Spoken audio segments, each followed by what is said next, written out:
আসসালামু আলাইকুম, welcome to GDS team.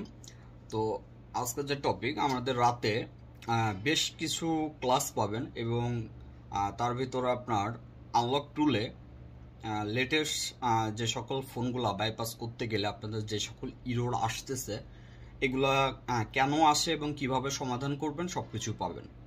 আচ্ছা, তার আগে একটা বিষয় আপনাদেরকে ক্লিয়ার করি। অনেকে বাইরে যারা আছে তারা ভাবে যে আসলে এই সকলের ক্লাসে তো কিছু নাই।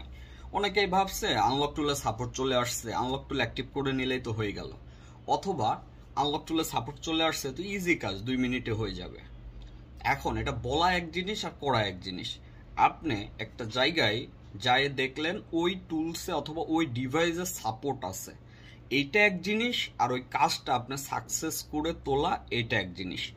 অনেকেই দেখবেন যে আপনি নক করবেন ফেসবুকে, আপনার জাস্ট বলে দেবে যে ভাই এটা ওইটাই সাপোর্ট আছে, আপনি করে ফেলেন। এবং এটা বলা খুবই ইজি, বাট আসলে ওইভাবে কাজ করতে যায় আপনি বুঝবেন যে কত রকম ইরর আসতে পারে এবং কত রকম সমস্যা হইতে পারে।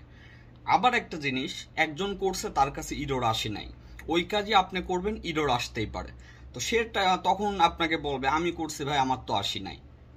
একটা জিনিস বুঝবেন, যখন আমরা কেন এই ইররগুলো আসলে আমরা আগে আগে কেন আপডেট করতে পারি এবং জানতে পারি এবং ফিক্স করতে পারি, সেটা হচ্ছে আমাদের গ্রুপে পেড মেম্বার অনেক। তো এক এক দোকানদার, ধরেন সাপোজ ধরেন 700 দোকানদার যদি পার ডে যদি 500টাও পোস্ট করে, 500 রকমের ইরর। আর 500 রকমের ইরর যখন সমাধান হবে তখন ওইটার থেকে মনে করেন যে 1500 রকমের আইডিয়া নেওয়া যায়। তো এই হচ্ছে বিষয়, যে জন্য আমরা সবসময় আগে জানতে পারি কোন ধরনের ইরর আসতে পারে, কোনটা কি আসতে পারে। কারণ আপনি ধরেন একজন দোকানদার, আপনার কাছে একটা ইরর আলা সেট যদি আসে, ওই সেটের ইররটা আপনি সমাধান করলেন, অন্য একটা ইরর আসতে হলে আরেকটা তো সেট আসা লাগবে। তার মানে কি, ওই সেটটা আপনার কাছে 15 দিন পরেও আসতে পারে।